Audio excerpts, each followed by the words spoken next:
Hi, റഹ്മാനാണ്. മൂർഖൻ, cobra, സർപ്പം എന്നീ പേരിൽ അറിയപ്പെടുന്ന ഇവ എലാപ്പിഡെ ഫാമിലിയിൽപ്പെട്ട പാമ്പുകളാണ്. എലാപ്പിഡെ ഫാമിലിയിൽപ്പെട്ട പാമ്പുകളാണ് കിങ് കോബ്രയും സ്പിറ്റിംഗ് കോബ്രയും. 15 മുതൽ 20 വർഷം വരെ ജീവിക്കുന്ന ഇവ 1.5 മീറ്റർ മുതൽ 2 മീറ്റർ വരെ നീളമുണ്ടാവാറുണ്ട്.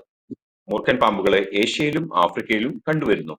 സാധാരണ ഇവ കുറ്റിക്കാടുകളിലും കൃഷിയിടത്തിലും ജനങ്ങളുടെ വാസസ്ഥലങ്ങളിലും കാണപ്പെടുന്നു. പ്രത്യേകിച്ച് എലികളുള്ള സ്ഥലങ്ങളിൽ ഇവ വസിക്കുന്നു. ഇവ മാംസഭുക്കുകളാണ്. ഇവർ ഭക്ഷിക്കുന്നത് തവളകളെയും പല്ലികളെയും പക്ഷികളെയും ചെറുജീവികളെയും എലികളെയുമാണ്. മൂർഖൻ പാമ്പുകൾക്ക് നാഡീവ്യവസ്ഥയെ നശിപ്പിക്കുന്ന ന്യൂറോടോക്സിൻ വെനമാണ് ഉള്ളത്. ഇവയുടെ പ്രത്യുൽപാദനം പെൺപാമ്പുകൾ 15 മുതൽ 30 മുട്ടകൾ വരെ ഇടുന്നു.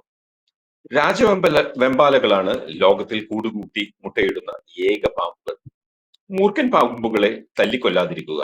കാരണം നമ്മുടെ ഭൂമിയിലെ 30% ഭക്ഷ്യധാന്യങ്ങൾ തിന്നു തീർക്കുന്ന എലികളാണ് മൂർഖൻ പാമ്പുകളുടെ ഇരകൾ.